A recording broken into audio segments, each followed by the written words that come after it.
And we are live. Hello and welcome to the Business Octopus live stream where we talk about all things sales, marketing, and technology. Hello, Amanda. How are you going? I'm fantastic. How are you, Avon? Satisfactory. Actually, really good. That's good. I use it as like, one, it jars people and shocks them, but two, it's kind of like you can go up from there, like there's room to grow. Like if you're absolutely amazing all the time, maybe things could go bad for you and that might be quite detrimental. Anyway, side note. So if you're watching this, you're seeing the ticker along the bottom. Last night we had a major milestone. We got to 50,000 subscribers, and we promised that we'd be here again today. So yesterday, unfortunately, you just got to look at me, but today we have the amazing Amanda again. So thank you very much for those of you that watched, that came along and subscribed, that supported the channel. It's been a lot of hard work. We've got a few people to thank, which we're going to give a special mention to Kane, Tom, Lisa, Ishita, Marilyn, Terry, and Deep. Those ones were in there commenting and telling their friends and really helping out. And we also got to give a special mention to Rich from Sales Grow, who basically has signed up as a YouTube supporter. So thank you very much. We really appreciate it. It really helps us to build the channel, build the content to serve the audience, which is you guys.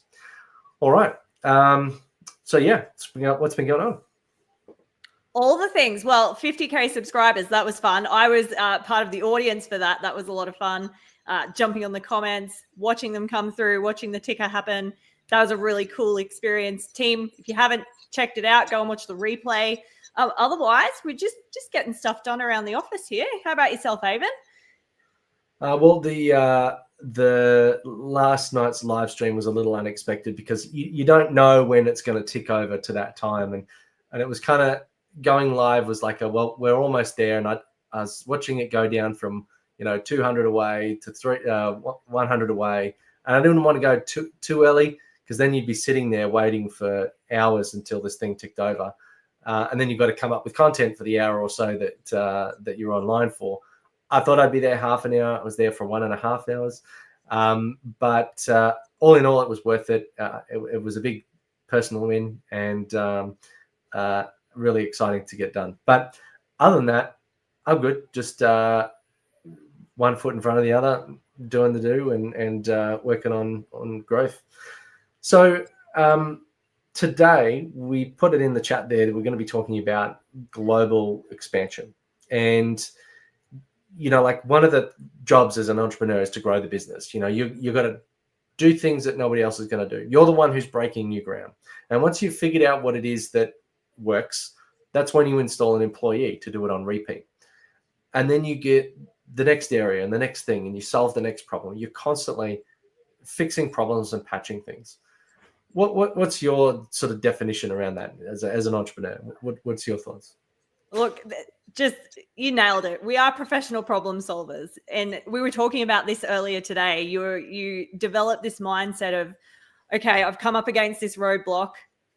How do I get around it? Instead of, I think it helps you grow that growth mindset, right? So if you just sit there and throw your toys out of the cot and, every time something's not working, you're not an entrepreneur. It just doesn't work. It doesn't work that way. So you become a professional problem solver. And that's something that having my own business, having my own company has taught me is just to be a solver of things when they go wrong. Definitely.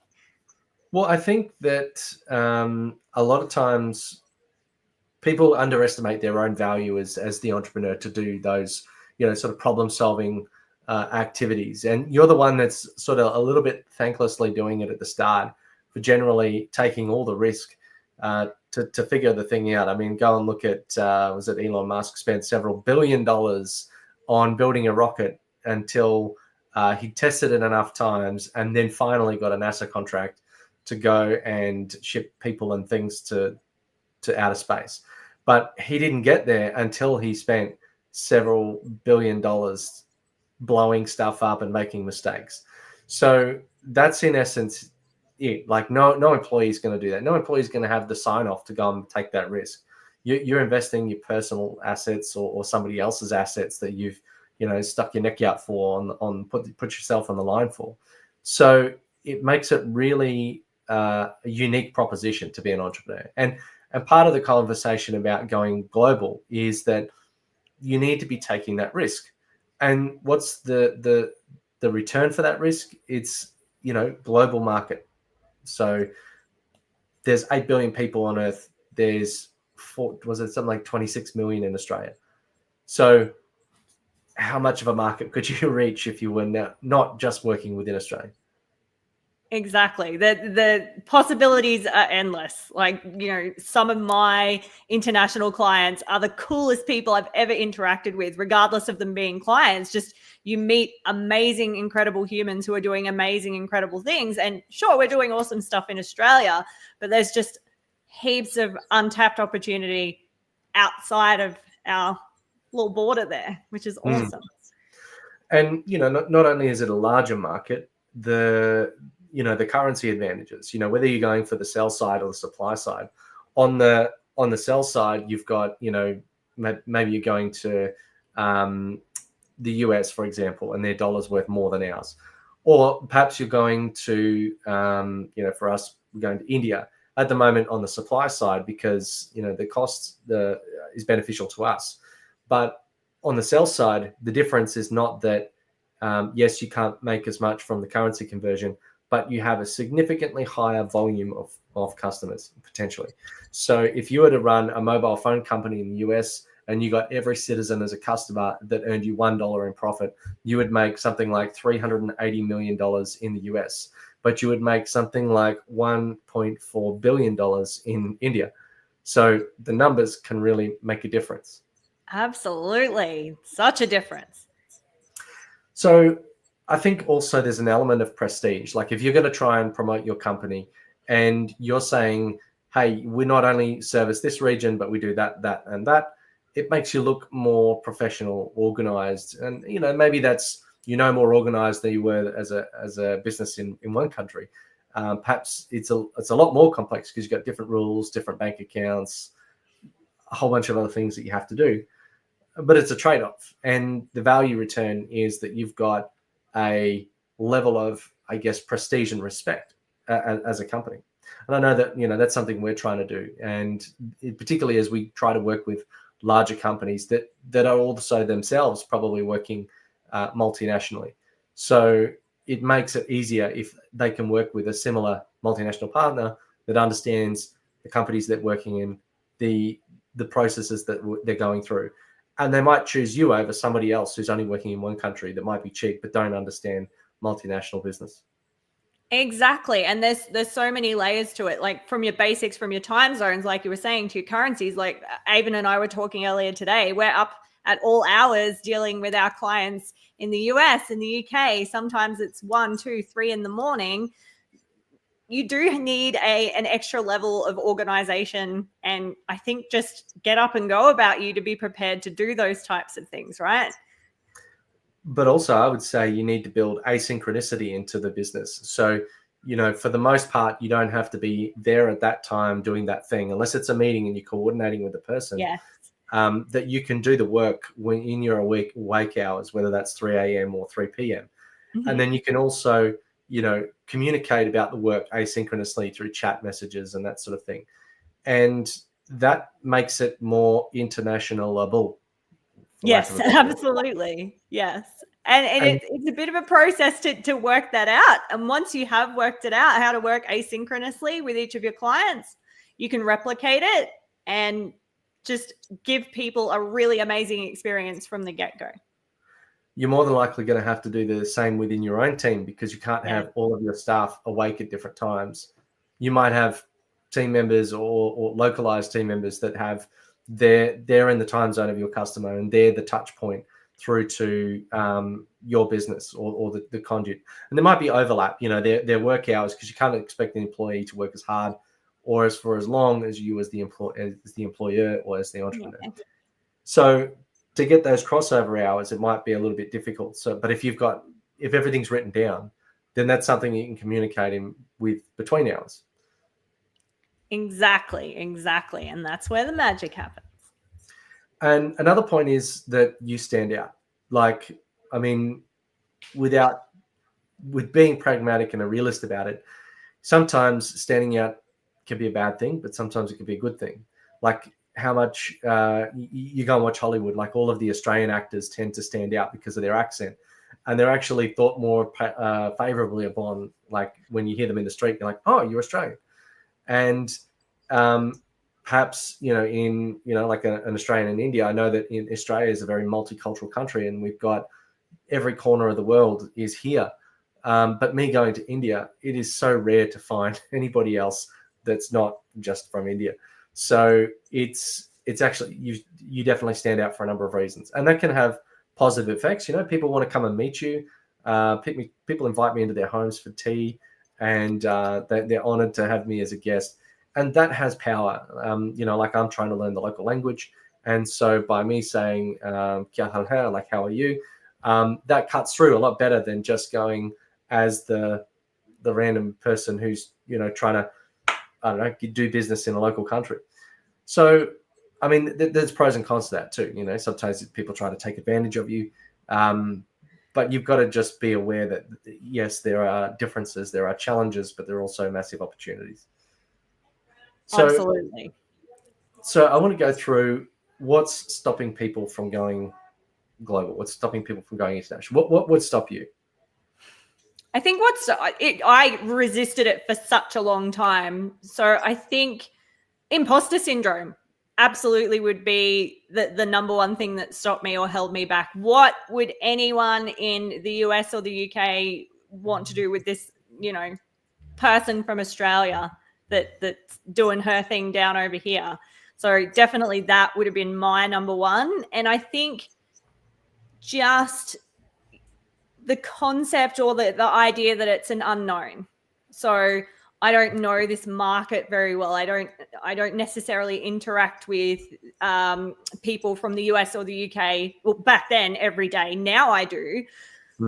Then originally, before I started and took that leap, it was just all of these unknowns and uncharted territory. And do you say or would you say that you bring an additional value that they couldn't get anywhere else? Good question. I mean, me personally, we always talk about Amanda's energy is something that is quite unique. That's my unique selling proposition. So definitely that. And I think leaning into what you were saying before, they love an Aussie. They just love, they're like, can you read me a bedtime story? Not in a creepy way. Also, I just want to hear you talk. I've gotten that so many times, but just they love.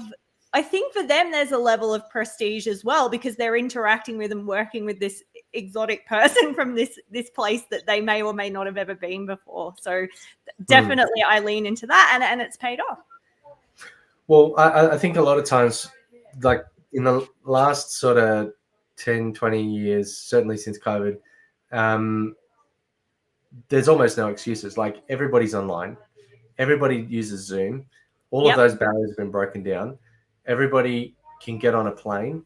And whilst it, might cost a bit, might take, you got to get your visa and you got to get a hotel and get your foot on the ground. You can do most of that legwork like this through Zoom or through whatever else in the preamble to you actually getting over there. So the big thing is just get in front of people, whether that's in chat rooms, on Zooms, build relationships, and then go and make them physical relationships. Go and fly over there and shake their hand. Nothing sus, but make it one that is in real life. And so like we've got multi-currency bank accounts. We've got Google Translate, should that become an issue.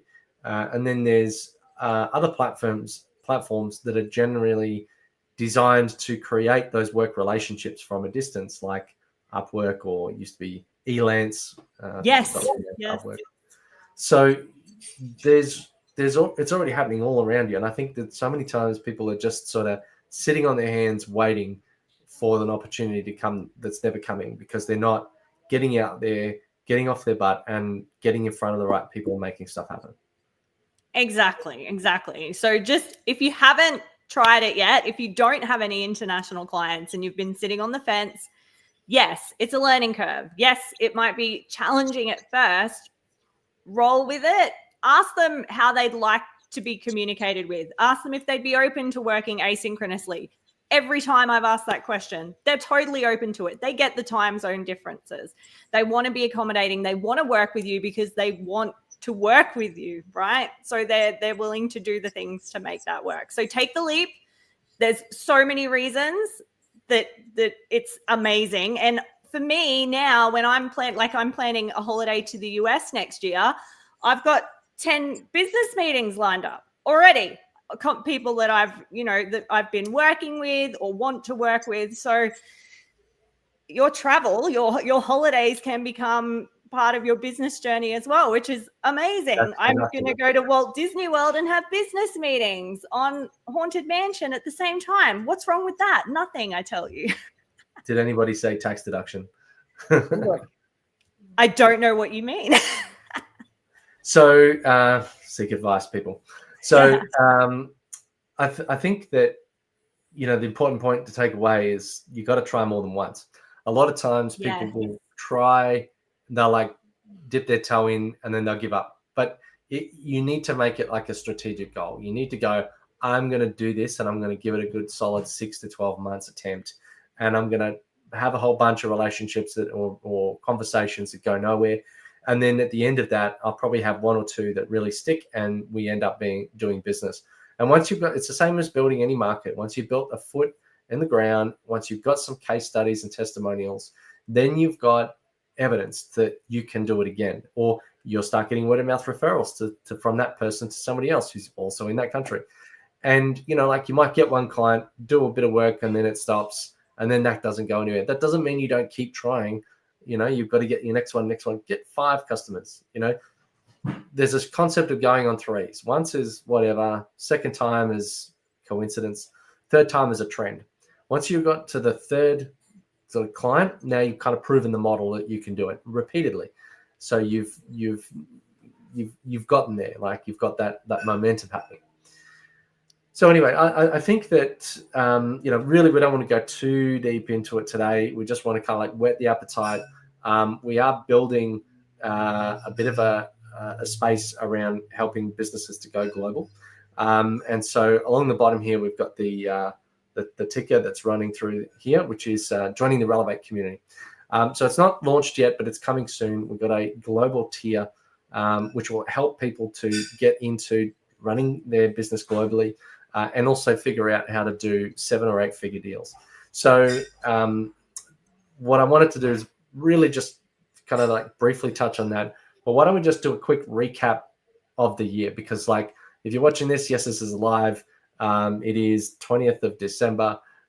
So rather than being too specific about time frame, let's just go through what happened and then what's coming up, and then also have a think about maybe some challenges that people have towards the end of the year and how they might be able to fix it.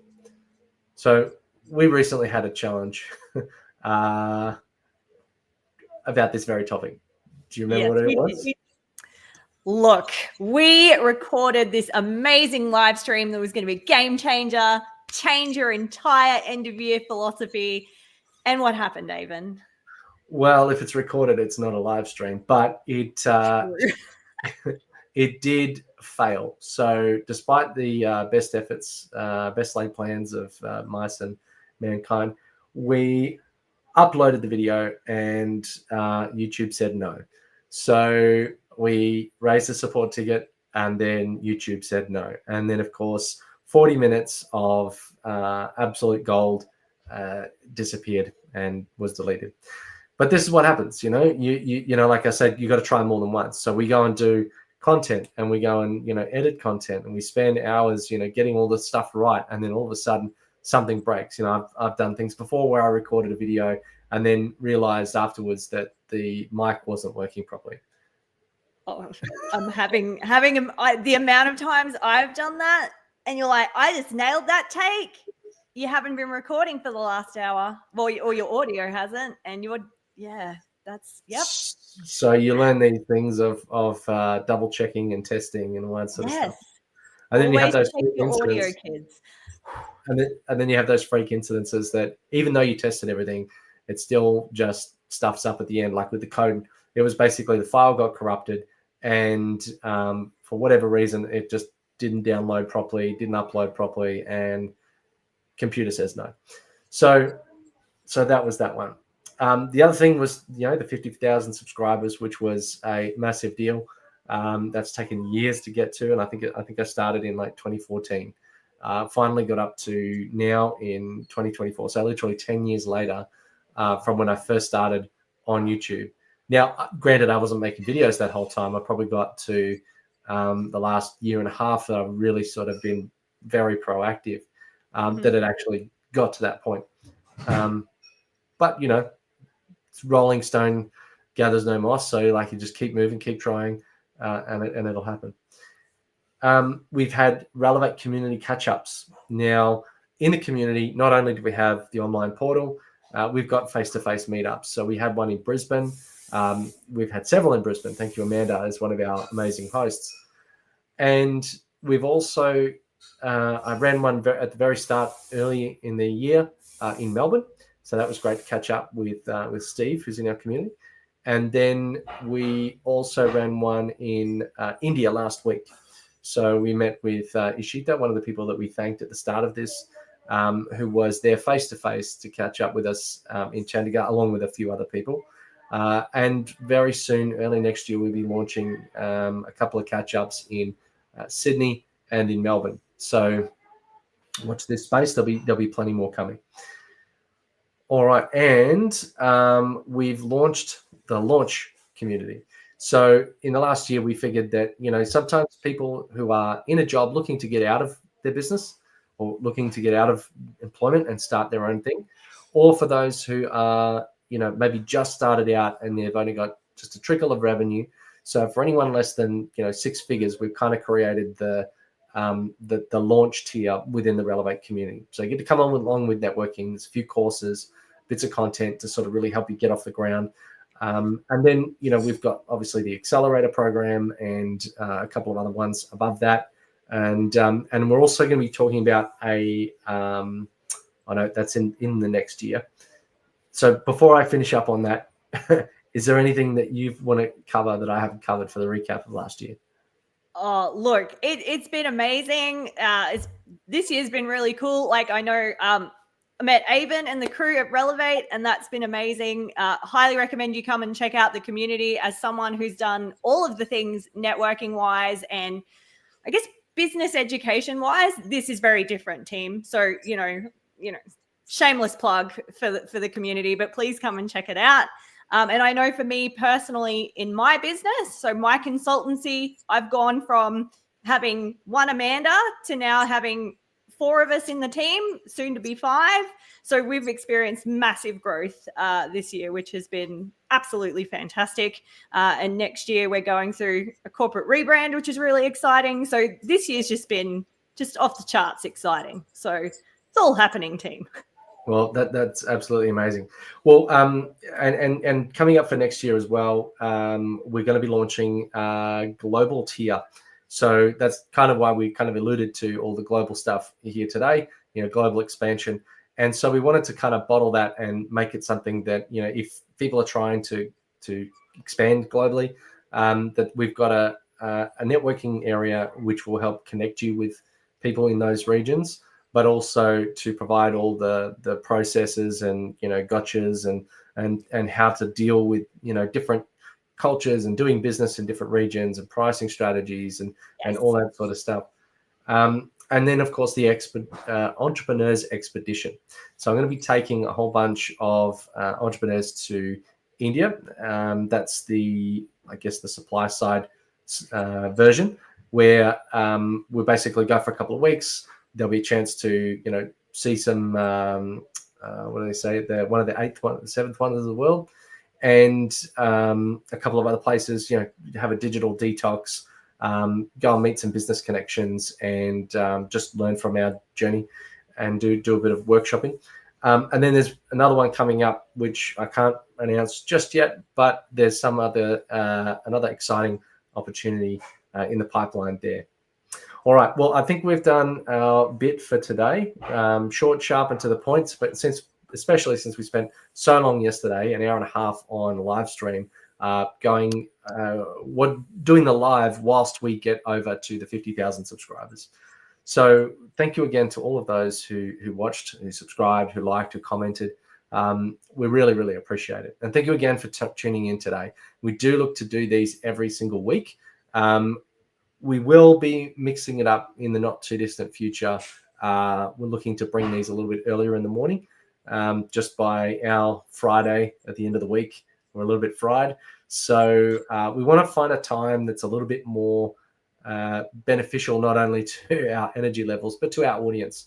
So if you've got an idea on when you want to see a live stream, just let us know in the comments. You can do it retrospectively. We'd absolutely love to hear from you. Also, if you've got anything you want us to discuss, any questions, feel free to reach out and we'll battle that topic for you. All right. Absolutely. Team, thanks for tuning in. All right, done. Well, thank you. And I'm going to hit the button and you can watch us sit here and stare at the screen for 5 seconds while the